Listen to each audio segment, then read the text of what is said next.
In a previous session, we completed the major three topics. These are the topics that we covered in our last session.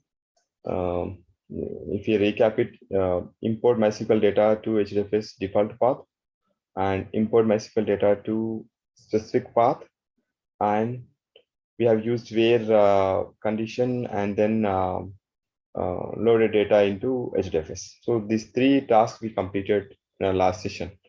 Okay. So in today's session, right, I want to cover 4 to 5 topics like import data to Hadoop with the specific columns. Okay, not all columns. Okay, so if the table is having 100 columns, but sometimes we may not require 100 columns, right? In that case, how we have to use the Sqoop commands to pull the data for specific columns. Okay, so that task we are going to discuss now, and also how to override existing data and load the data while Sqoop import. Okay, in a target table or in a target path, right? So those also we will see, and the very important topic, that is controlling parallelism in Sqoop. How we will control parallelism in Sqoop while data load. Okay, so that also we will try to check it today, and how to append a data while importing the Sqoop, while importing the data by using Sqoop.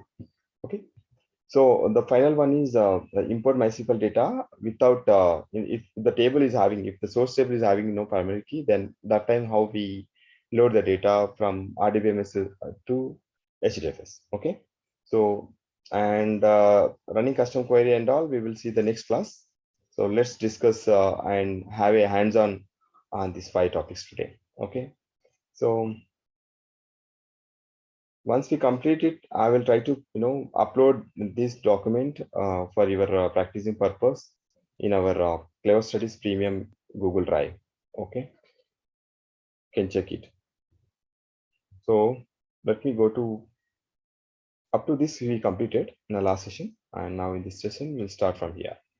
Okay, so to import MySQL table data, specific table columns. Okay, we'll try to import, right? If you see, there's no much changes in the Sqoop import command. Okay, and the almost all are similar till here, and fields terminated by and target table, right? The only thing is here we already given a table name, right? Now in a different column we have to use hyphen columns. So this is the keyword that we have to use to import selected columns into our hdfs, right? So if you see, our table is having let me open it. Total how many columns we have? This orders table is there. That table is having total 4 columns, right? Let us assume we take only 2 columns. Okay, first 2 columns. Okay, so this is a command that we have to use to import data for specific columns, right? So since it is very easy, I no need to write again. So let me run in front of you. I told you last day how we can connect to Sqoop or Hadoop cluster by using putty. Okay, I already entered putty. This is one way that we can run it, or directly we can run here. Okay, you can open a new terminal and can practice it. Okay, paste.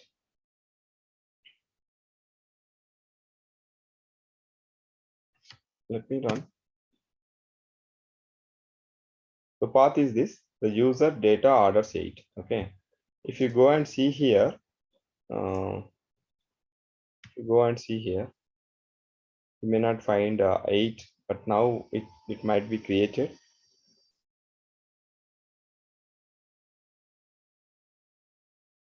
Still the job is running, right? So it may take little time to. Now if you see, we didn't mention any mappers, so the number of mappers number of mappers are 4, right? So it splits our output file into 4 hdfs files. Okay, so that we can see by using GUI where here. Okay, so we'll wait some time. So there was a line that bounding while query. What is that? Sir? Bounding while query.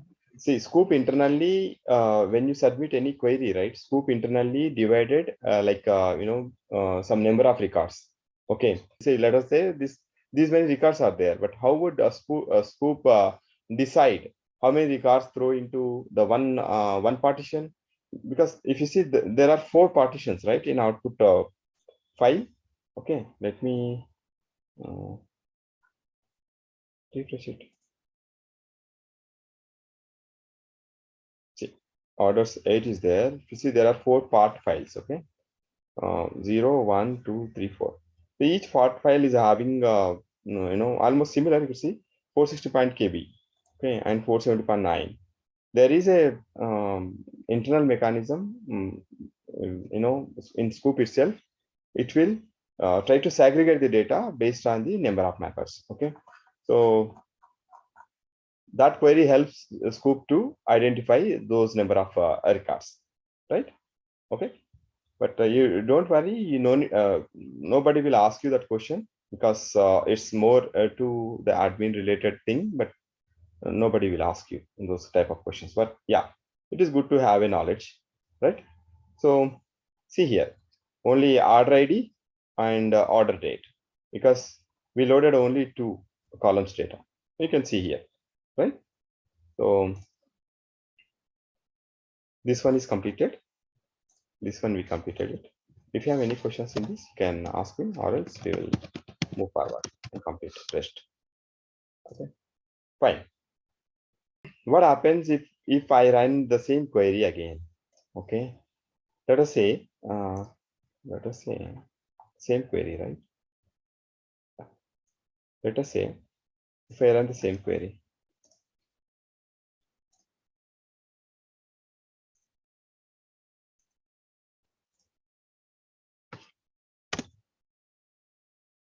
it's supposed to throw some error, right?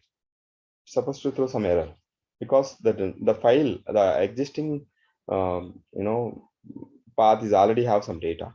Okay, it's supposed to throw some error because we are repeating. Okay, so that is where this will come into the picture. We have to, whenever we require to insert override, so that time one special parameter that we have to use, like these are the keyword that delete target directory. Okay, so what it will do, whenever you run this, and it will delete whatever the data which is inside this path, and then recreate it. Okay, then it will recreate. So this command is used, we will use whenever we need the fresh data in our target path. Okay, see, this is end up with error, right? See, this order 8 is already exist. Okay, so in that case, what we have to do, let me, okay, order 8, right? Let me again, I will change this to 8. Now run the same query. Not the same query.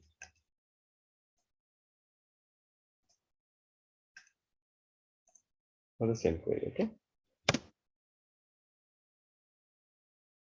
We won't expect that error, whatever repeated just now. Correct. Instead, it will rewrite the data. Okay. It will do insert override.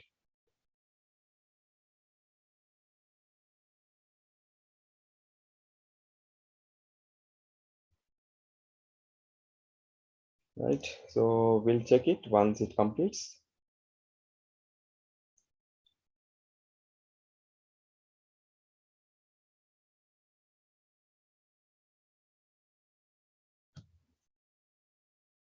Guys, we have a few more important topics in our Sqoop, so we'll try to complete it as early as possible. That is the reason I'm taking 4 to 5 tasks in each class. So I will try to put this data, this notes in our Google Drive. You can use it and you can practice it. Okay. And yeah, somebody, in YouTube, right, when I uploaded in a previous video, then I saw one comment that the Sqoop still is using or not. But yeah, some companies are already using. My colleagues are already working on Sqoop in real-time project. Okay, So why they leave without using Sqoop? Because if it is serving their purpose, then why should avoid Sqoop? Okay, so majorly, right? So Sqoop, the people are using, and if you don't know talent, so you can say the same in interview that I know Sqoop to import and export the data. Okay, still that can be acceptable, right? Okay, so yeah, this is the only one command that changed the um, this flow. Okay, now another the important and if the interviewer start definitely if they ask you questions on Sqoop, right? Without this, definitely he won't complete the interview. Okay, what is this? This is already right? Okay, so how we can control output files, like let us say your data is huge, but if you are using default number of mappers, okay, if you are using default number of mappers, then definitely it will take a long time. Okay, and that is one case. The second one is if the data is very small, but why you are using default number of mappers? Okay, if you need only one file, whatever it may be, like 1 GB, 2 GB, 3 GB data, then the time is no matter. Then why don't you use only one mapper? Okay, so this is completely it's based on the requirement, but there is a special method, something like num mappers. We can control the number of mappers so that job execution time also varies based on this. Okay, so either you can use num -num -mappers or shortcut single -m, and you can give the number of mappers. Okay, so we'll use that and try to check it. Okay, this one is completed. This time we didn't see any error. Okay, guys, so it is very easy. Okay, just we have to add the -delete target direct. That's it. And we'll go to this topic now, that is controlling parallelism in Sqoop. Okay, so nothing I changed. Let us take this is 8, order 8, and up to this it is fine. But if you see our target, right, the target directory is having how many files now? Is having 4 files, right? Four files here, right? Now let's see. I want to only output in 2 files. Then what we have to use this method. Okay, let me run it.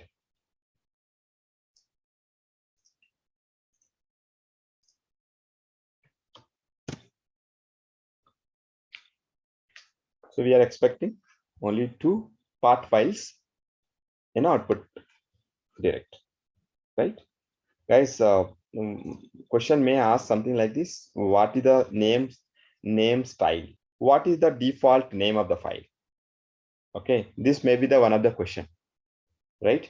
So you should say it starts from part -m -5 zeros, then 4 zeros, 1 2 3 4, something like that. Okay, so this is also one of the interview question, right? And yeah, it's running. So ideally we are using delete target directory. That means you should override 4 files with 2 files, right? The data is same, like output data, whatever we are seeing, the count should not decrease or increase, but the number of files should decrease to 2 from 4, right? That is our objective. Okay, so you can also try by using by replacing this sentence with this sentence. Okay, we will see the same thing in upcoming statements. Okay, be careful whenever you are using or whenever you are controlling number of mappers while executing the Sqoop.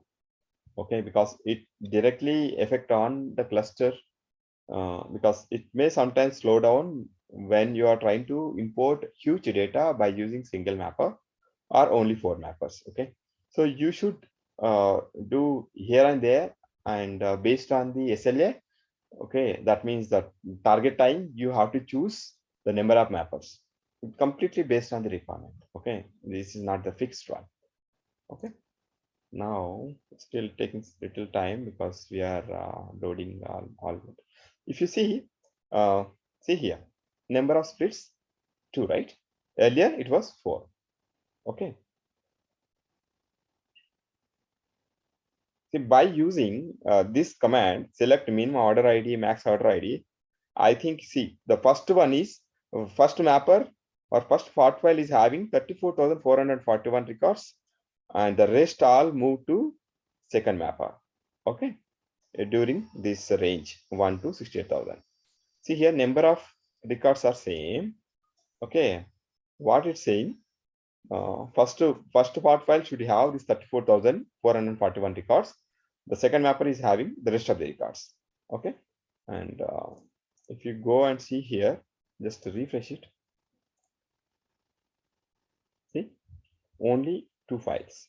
Okay, only 2 files. That too was almost the same number of records. Okay, because of this same data is there.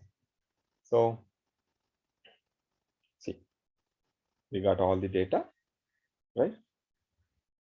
Hope it is clear. So we can also use -m m1. Okay?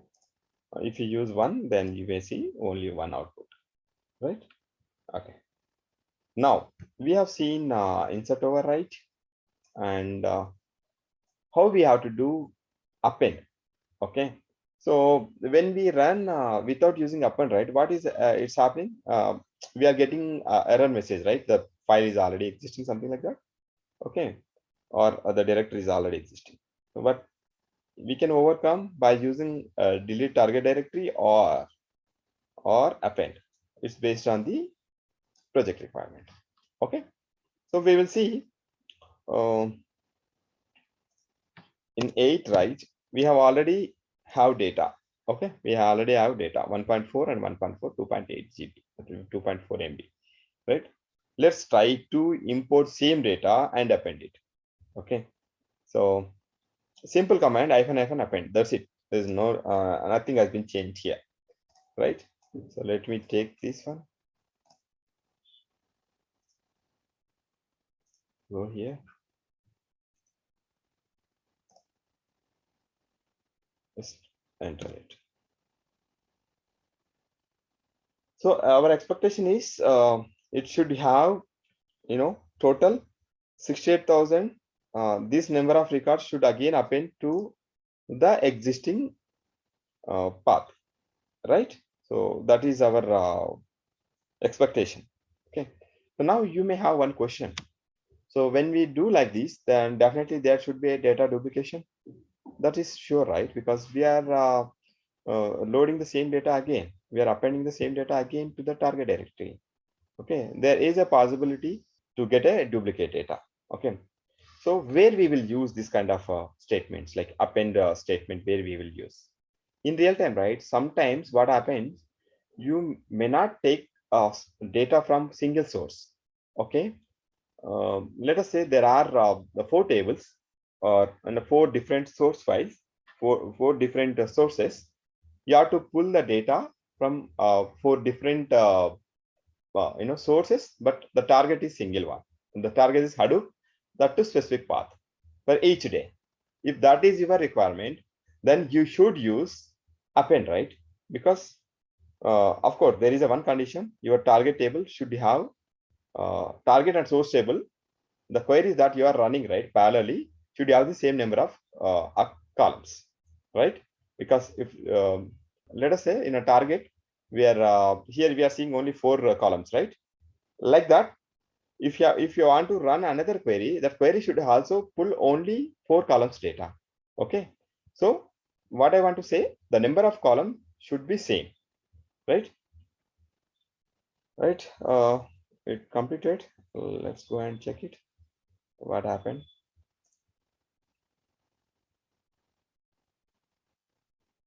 See, we didn't mention any number of mappers, so automatically it took number of mappers are 4, and we divided into these file size. So the date and time also you can check it. It appended, right? It appended. Okay, it appended the data. So that's it, the functionality of the append. It's very easy. Okay. And hope you understand this append. If it is so, then we'll move to the next topic. Okay, that is, let us say if a table doesn't have any primary key. Okay, of course the table may have primary keys, but yeah, in some cases, if you find the table doesn't have the primary key, then what is next? Okay, so we'll check it. The table doesn't have the primary key, when what will happen? Okay, so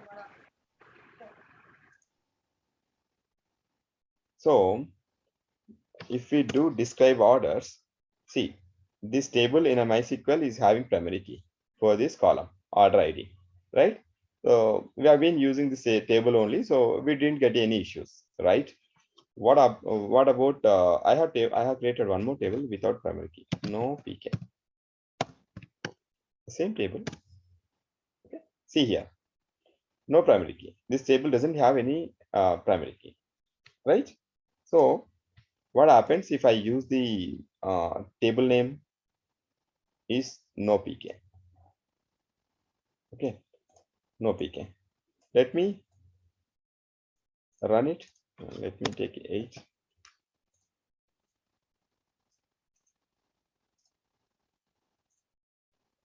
What will happen? If the source table doesn't have the primary key, but if you are running the same query, what happens? Ideally, it's supposed to throw an error. Okay, since because it doesn't know, right, what supposed to be primary key. Okay, on what basis it's supposed to run. So those kind of confusion the Sqoop gets. So the same thing you will see here now. Okay, so it may suggest two things. Either we have to use split by uh, class, or number of mappers is equal to 1.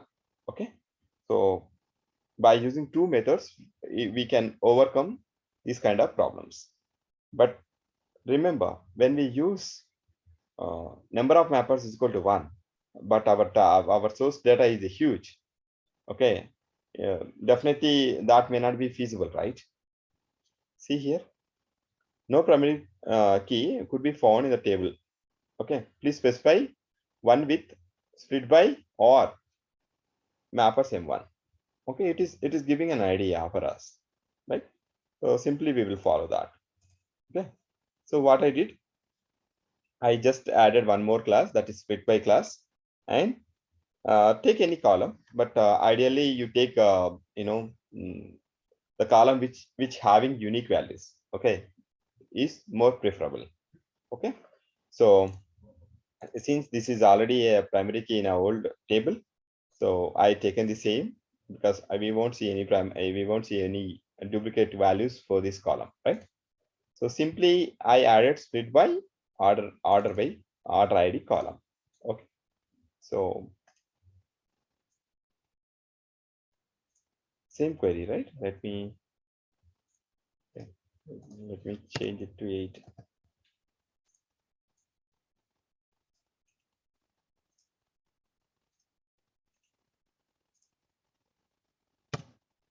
Now you won't see any error like this.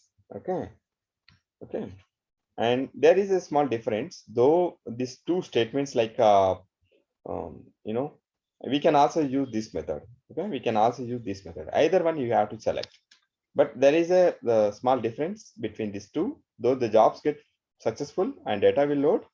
But in this case, we may see multiple outputs like part files, but in this case, we may see only one. So it directly impact on query execution time, but it may not. Okay, we can configure our number of mappers by using another step. Okay, we can add no, mappers here in the next step, then we can run it. That way we can handle it. Okay, now the query is running, and see here it taken the 4 splits. Okay, because 4 mappers got triggered, right? So anyway, this is our output. So it should read was the files, right? So those should be overridden. Okay, So guys, this is the only final topic for today. Okay. So anyway, job is running. System got stuck again. Okay. So we completed all this.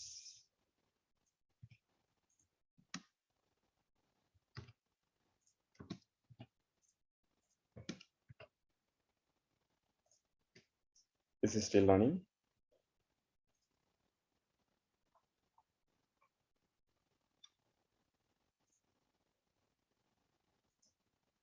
Got stuck. Okay, guys, we have another 7 minutes left. So if you have any questions on these topics, please let me know. Or if you have any general questions, that also we'll try to take up. Any questions? Sir, this is my first lecture, sir. Can you tell what are the other topics which are covered earlier? See, this continuation we are taking a weekend classes, but Sqoop I started in our last session. If you see these first 3 topics that I already covered during my previous session, that the same thing I already uploaded into video. If you see my latest video, which was uploaded into YouTube, okay, so you can get a more idea what I exactly covered it. Okay, this is the session which is continuation from the previous session. Okay, and going forward, we'll try to cover more topics from Sqoop and we will complete it. Okay, once we complete Sqoop, then we'll try to do some practical in a Sqoop, like how we have to execute the Sqoop job by using shell script, by using Uzi as well, okay, or cron tab. So once we complete the entire Sqoop, then we'll try to learn a little bit about Uzi, how to Uzi is a scheduler, and how to create a job, and how to create a workflows, how to create a coordinators, how we have to schedule, and without any manual intervention, how we can run our jobs automatically. So those kind of stuff we will complete. Once we complete those 2 topics, then we'll try to work on few Spark related or Hive related queries, and also we'll try to explore little bit more about shell script, basic commands and all. And finally, once we get all knowledge on these topics, then we will try to explore by one small demo. Okay, we'll try to do it a small demo project. Okay, where we have to use all these tools and automate our job.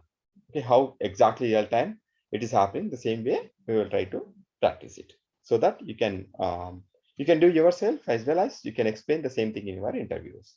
Okay, guys. Naresh, thanks for doing this. This will really help. This is Ram here. This is also my first session. I just wanted to know, Sqoop internally uses MapReduce. So is this still being used in new projects, or they are going to move to Spark? Because that may give better performance. You're asking me a good question. That's it, your question, or still you have anything else to discuss? That's it. Yeah. Okay, good question actually. Okay, do you know Hive? Yeah, yes. Okay, I can ask you one question here. So what Hive is using when you submit a query, how it is executing your query? That also uses MapReduce, of course. Right. So now can you please say, nobody is using Hive now? No, but Hive is considered like a database, right? But Sqoop is kind of a utility to migrate data. You only so see both are working almost similar, similar purpose, right? So, but here in a Sqoop, you won't do much transformations. Of course, you can do some transformations while loading data from one database to another database.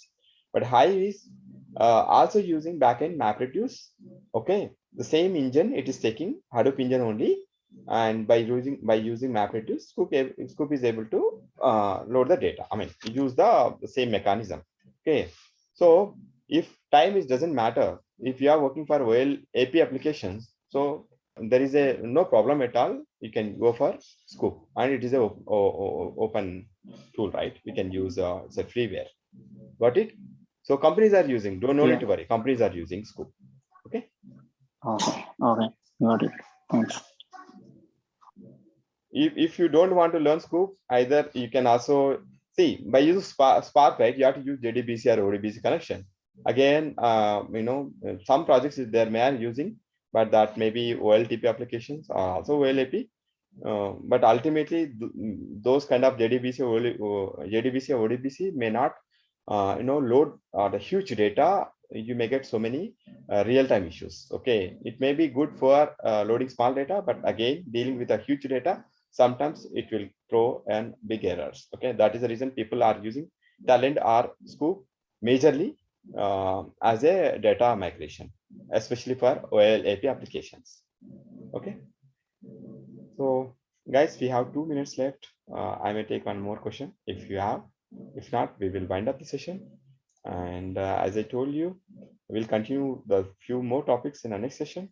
Meanwhile, I will try to upload this video in YouTube. But I request you to, whenever we upload a video into YouTube, try to subscribe our channel and click on thumbs up. Okay, I'm not expecting more than that.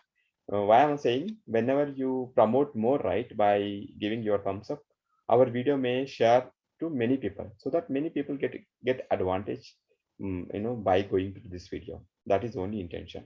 Okay. Yeah, that's it, guys. If you don't have any question, we will try to wind up the session today.